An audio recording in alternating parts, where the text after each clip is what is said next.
meetings, give the due diligence reviewer enough information. Pain in the ass.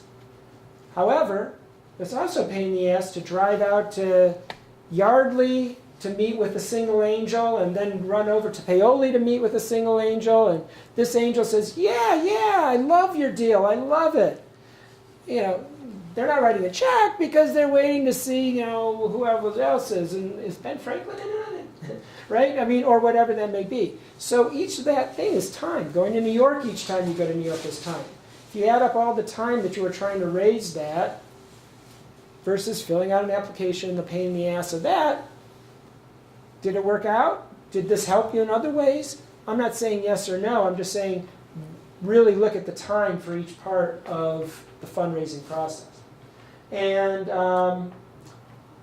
there are control and implications in, obviously financial in all these decisions. So there's blind spots for each one.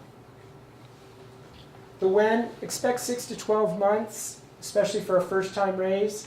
I've definitely heard angel groups say, we can make a decision in 3 weeks or 4 weeks. I know that Josh has said that they make decisions very quickly, and I think they have to in a very competitive environment. Philadelphia is not quite as competitive, and the speed, if they once did it, doesn't mean that you can count on it for them always doing it. You also need to really think about your time that it's going to take for this and what that's going to distract you from.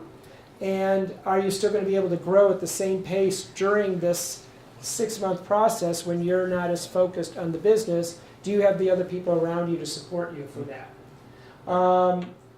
So even after you get a term sheet and the congratulations and the beers are flowing, then some more due diligence can happen, and then pulling everybody together, and it's contingent on this, and certainly just when you thought you were going to have this money coming in from a term sheet, you still don't have it, you're running poor, and now you're running out of money, and suddenly they're changing the terms on you, and you're desperate. So understanding that process is why you have to start at a certain period of time, and you need to hedge your bets by remaining as strong and keeping the burn low until the money's really in the bank. So it's a balancing act. Unknown factors when you wait: an economy, stock market, competition, industry trends. Your technology is now much faster on a different platform, or would be, and that's what your competitor's doing. And just know it's always easiest to raise money when you already have it. Unfortunately, it's just what it is.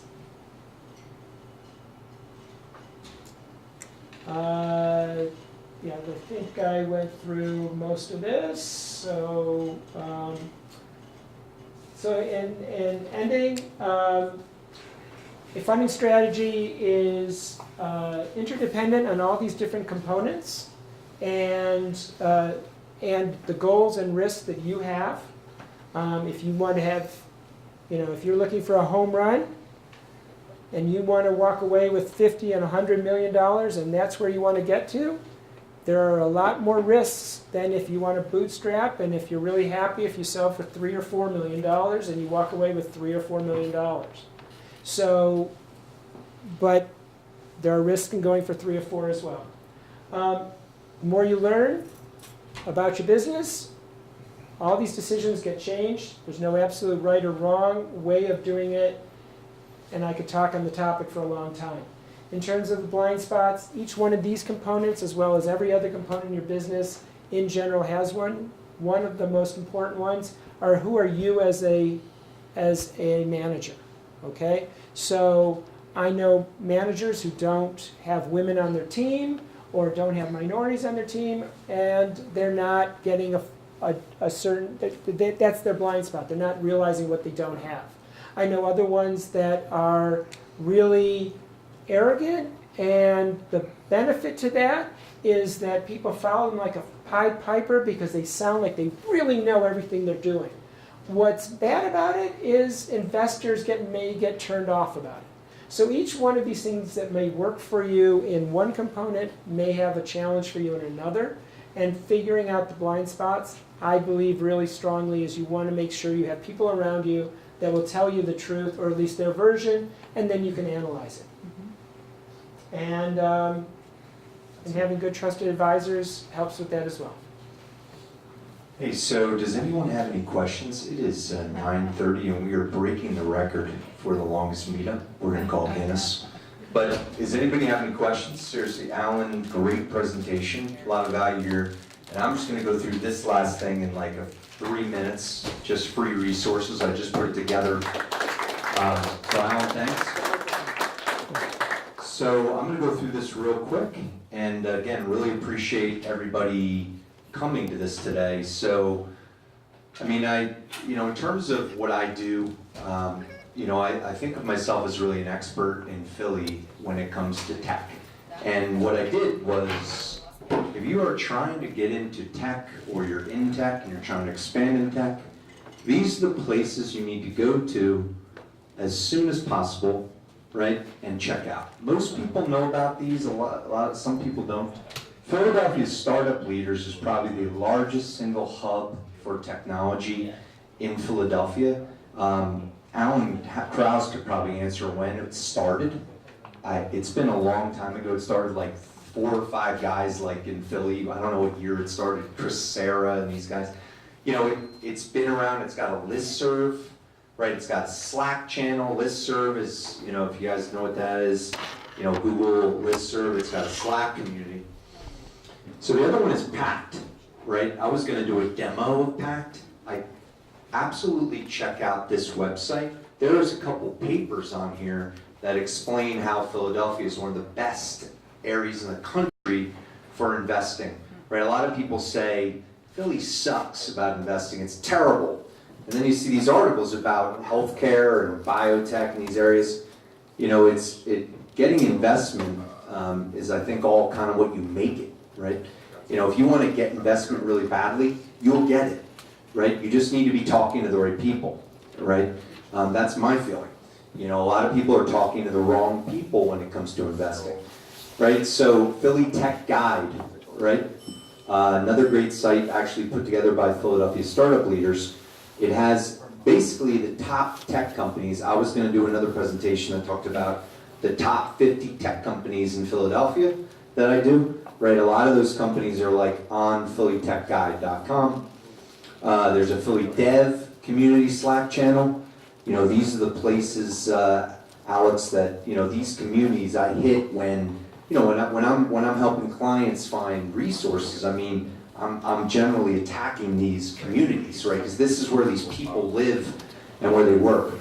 Technically Media, again, we have one source of tech media and software media in Philly. It's technically one, right? It's amazing. Maybe Dan should start another one or something. We just need another, no, probably. He's busy. Sorry for the nonprofit. So these are the meetups that I like. Obviously I like my meetup. Philly New Tech Meetup, it's the biggest meetup.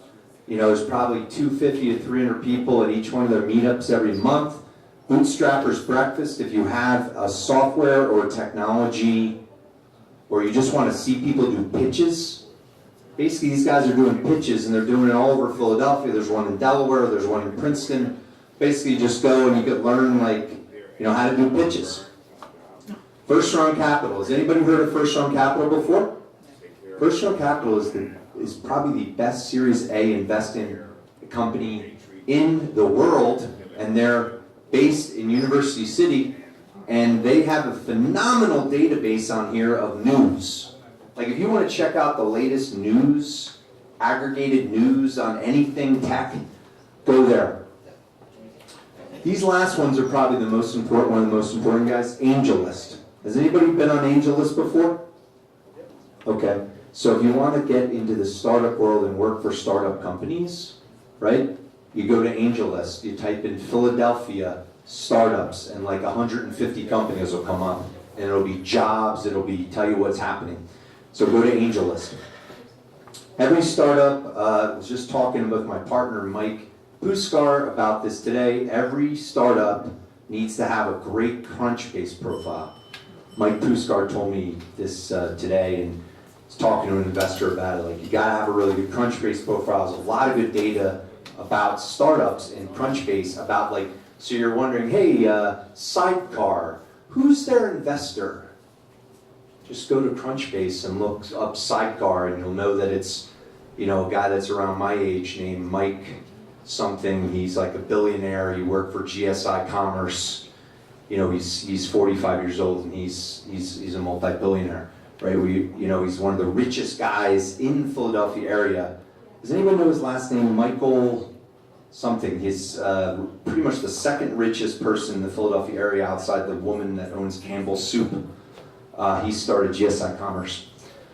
Now, this startup school. Okay, this, you have to go here, guys. Basically, Y Combinator. Has everybody heard of Y Combinator?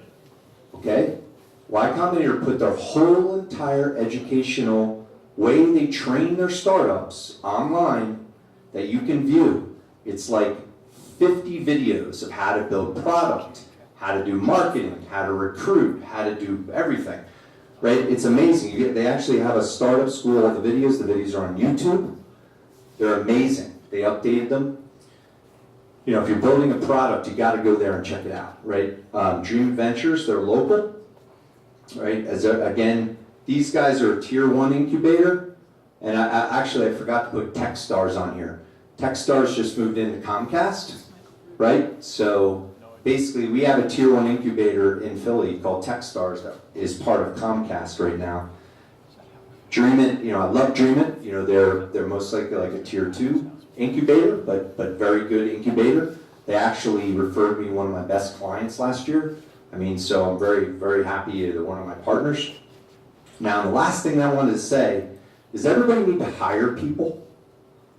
People need to hire people. Okay, to hire people. All right, this system here I use for my clients, and it's completely free enterprise. You know, completely free, no catches, completely free enterprise ATS. You can post up to 10 jobs for free forever. The thing when you're getting a free applicant tracking system, you're like, oh, I got an applicant tracking system, like Rich will be like, yeah, I have one of those, or we have one of those, but the key is, does it aggregate? When you post a job to a job board, right? You have a job board. Yeah, we got a job board.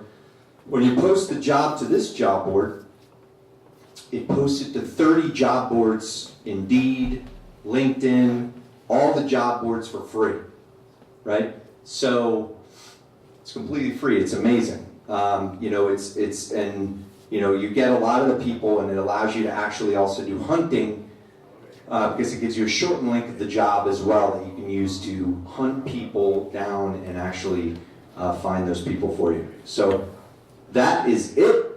Thank you, everyone, for coming. I really, really appreciate it. And if you have any questions, we'll be here. Oh yeah, we're gonna do a Visio. Am I gonna pick this out? We are. We're gonna make sure everybody's got that card here. Does everybody have their?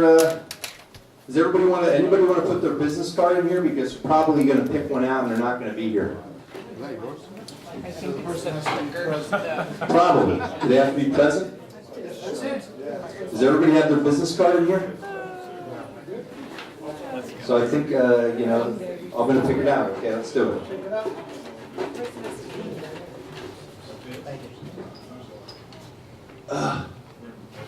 Oh, he's not here. Fred Wolf. Everybody knows good Fred Wolf, right? Okay, so.